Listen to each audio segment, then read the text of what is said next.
Today on Pro Church Daily, we're talking about how to deal with church conflict. Well, hey there, and welcome to Pro Church Daily, the show where in 10 minutes or less, you'll get a daily dose of tips and tactics to help your church share the message of Jesus while we navigate the biggest communication shift that we've seen in the last 500 years. I'm your host, Alex Mills, joined as always by the boss man, it's Brady Shearer, and today we're talking about how to deal with church conflict.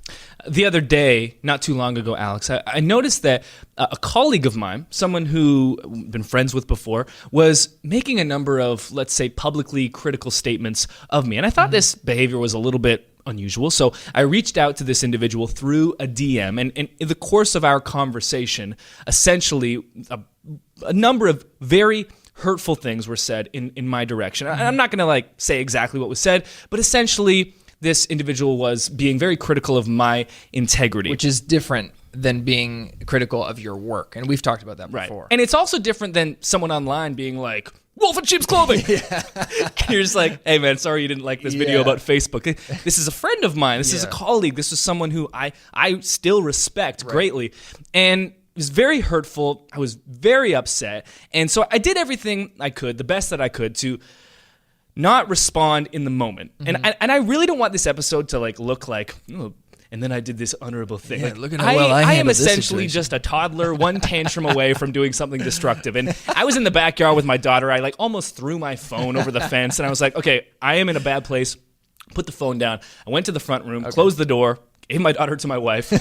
And I just sat and I meditated and I prayed. And I think there were three things that God really impressed to me that I think are going to be helpful. I want to share with everyone, Pro Church Nation, watching or listening to this episode of Pro Church Daily, because I think they're also directly applicable to church conflict. Oh yeah, for sure. Both within your church and inter-church conflict between you and another church, or you and another pastor or church leader. So there are three things. The first was that you can't control what happens to you. You can only choose how you respond. Yeah. I felt that the statements that were being made about me were tremendously unfair and uninformed. They didn't seem like they were properly reflective of who I believe to be and who I think I am. And yet, I also recognize, and God was kind of saying this to me, he's like, look, you can't change people's mind. It seemed that this person had their mind made up, whether I had hurt them, whether I had said something, maybe whether someone else had said something to them about me. They had made up their mind, and I wasn't going to convince them otherwise. Right. And so I just kind of had to come to the point where not everyone is going to like you. Not everyone is going to even think that you're a good person. And there's not really anything that you can do about that. Their mind is made up. You can only choose how you respond. Exactly. And that kind of leads into the second point and the second takeaway. And that is that every one of us is constructing narratives to make our way through the chaos of life. And we know this through psychology. Psychology tells us that the world around us is so chaotic that we use storytelling to communicate. And we use stories to communicate with each other, but we also use stories to communicate to ourselves. Right. We tell ourselves stories where we make ourselves the protagonist.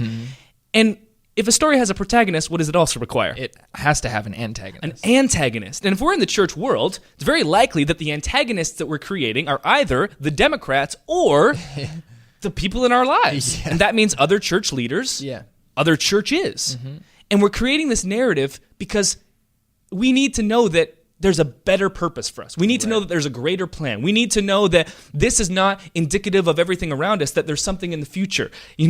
Otherwise, we're just living in chaos and things are too upsetting. Yeah. And so I had to realize that perhaps this person has a narrative of me, that they believe that this person, Brady lacks integrity, Brady doesn't care about X, Y, or Z, Brady is inauthentic. And I felt to myself, but that's not a fair narrative. That's untrue. At least I believe it to be. And one of the things that God has really been teaching me this year is that anytime someone does something that is hurtful to you or you think is wrong, instead of in your own narrative thinking, well, that person is bad, that person is stupid, that person doesn't really love Jesus. Right. What I try to instead do is look internally. Because again, going back to point number one, I can't control what others do, but I can control what I do.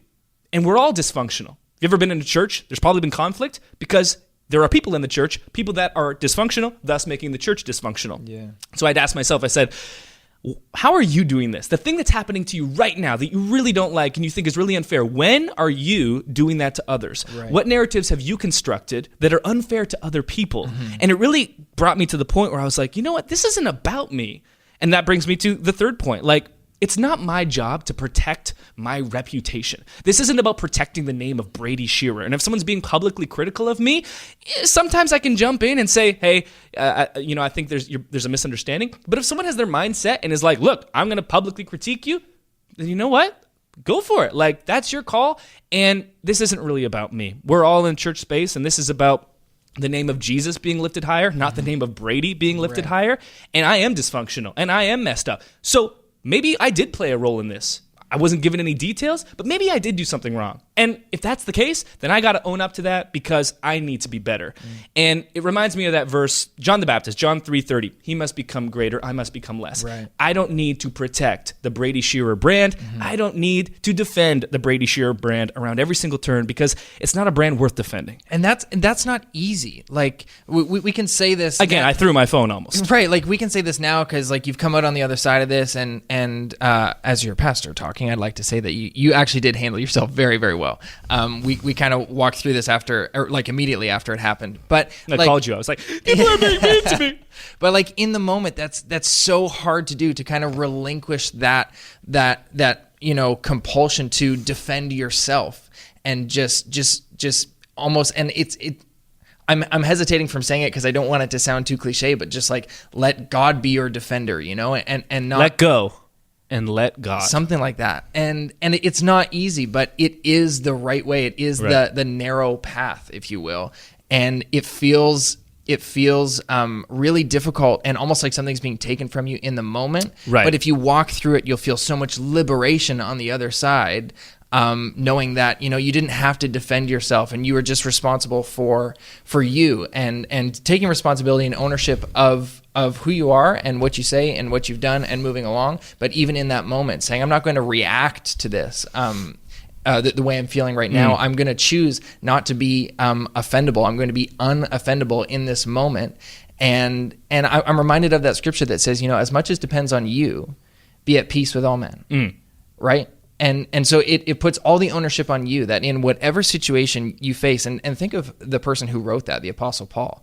Like, there are a lot of people that were not at peace with that man. And, Facts only. And were out for his life and putting him in jail. And he realized that in those moments of adversity, as much as depends on me here, I can't be responsible for what other people are saying, what other people are doing. I'm only responsible for what's going on inside of here and what's going to come out of my mouth, which is a reflection of what's going on in my heart. And that's your responsibility in any situation, whether it's good or it's bad. And it's hard when it's bad, but it is the right way. So how can you apply this to your church? Every church I've been a part of has had dysfunction in it. Because people were in it, people are dysfunctional. Exactly. And whether you're thinking this about another pastor or another church, we've all done this. We've all created these narratives to make sense of what's happening. Here's a great example. Think of the big church in your area. If you are the big church, think about how this has been said to you. Yeah. If you're not the big church, think about how this has been said about you. Of course. The big church. Well, somebody told me that they don't preach really hard on sin. Yeah. Well, they've prioritized numbers over preaching the gospel. Wow. Well, their reward is here and not in heaven. I heard they opened the service with a secular song. Well, have fun sending your people to hell. We have to make them the antagonist because their church is larger than ours. Yeah. They must be doing something wrong. Yeah. These are the narratives that we create. It's inherent to human nature, but I think if we can be self-aware enough to recognize them, we can create a more healthy body of Christ. Mm-hmm. Because just like it's not about the Brady Shearer brand, it's not about the Life Abundant brand. It's not about the Central Church brand. Yeah. It's about Jesus. Yeah. And I think that we've done a pretty poor job in the past of giving the brand of Jesus not the best name because we've been elevating our own brands and fighting internally. And so when it comes to church conflict, whether it's the church down the road in the example we gave, or the pastor that was mean to you once and you think that the way they run their student ministry isn't the way that you'd run yours, or they sing better than you, but it's only because they signed it over to the devil, like whatever it might be self-aware enough to say, what narratives am I creating about others that are not only wrong, but are just unhelpful? Like, one mantra I live my life by is, on earth as it is in heaven. Mm-hmm. That's a prayer that Jesus taught his disciples to pray.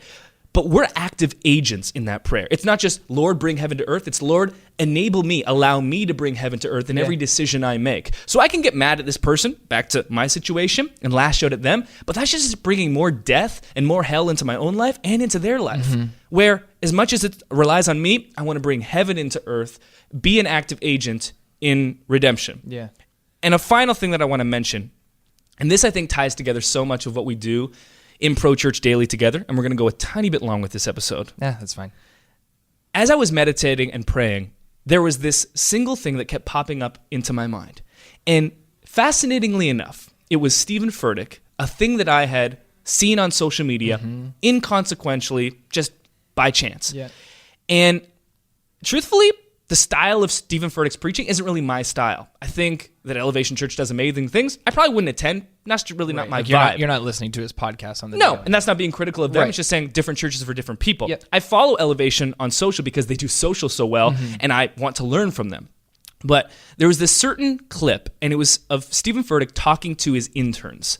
And it was this behind-the-scenes clip. It wasn't preaching from stage, and I think this speaks to just sharing raw moments. Yeah. So someone was in the back with like a handheld camera recording what Stephen was saying to his interns. And he basically said, it's not your job to defend and protect your name. And it reminded me of this old video that many of us have seen from Stephen Furtick. It was this classic video he did of the haters. Yeah. And it was him standing in front of this green screen saying, hey, to the haters out there, this one's for you. And he pretty much got roasted for the video and came out later and was like, man, I was really immature. I don't know why I made that video. Yeah. And if I think of anyone who gets criticism and hate that is unwarranted, you can disagree with some things that he does, but people, he's a wolf in sheep's clothing. I don't think so. Like, just because he does ministry maybe differently than you doesn't mean he's an agent of Satan. Yeah, right. But that's the narrative that we create. And for him to say to his interns, it's not your job to jump in at every turn and be like, no, actually, I love God, and try to defend yourself. Yeah. I kept thinking, this is an example of a church leader who probably faces more scrutiny than almost any other human on earth in the Christian world.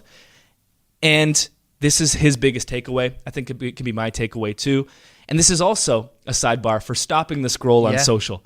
I only saw that because he put it in a really unusual thing on social media. It was a shaky cam behind the scenes, him talking to his interns. It made me stop the scroll. And I heard him say, yeah, don't defend yourself. And I was like, okay, I didn't even think anything of it. But in my time of need, because I saw it on social, it was there when I needed it. Yeah. Something that's really helped me in creating these narratives, especially like you said, when we create these narratives in our own lives, we're always the protagonist. We're always the good guy, you know? Yep. But if we're the good guy, that means that somebody else has to be the bad guy. And I was really frustrated with that in my own heart, my own mind, my tendency to do that. And something that's really helped center me in those moments is to remember that if I believe that God is my father and that I'm his adopted son, then that also must mean that he's the father of whoever's on the other side of this fence that Truth. I'm painting as the antagonist. And he loves them just as much as he loves me. And Imago so- Dei. We're all carrying that image. Yeah, and so even if I am right in this situation, God's not on my side. He's on both of our sides because we're both his kids and he's our father. And when I chose to acknowledge that God probably doesn't take allegiance to sides in situations when I think I'm right and the other person is wrong, that liberated me to see the other person the way that he sees them. Like I said, especially in the times when I am right, but to see them in that moment as, yeah, okay, we're disagreeing, you know, maybe you've done something hurtful to me, but I see you.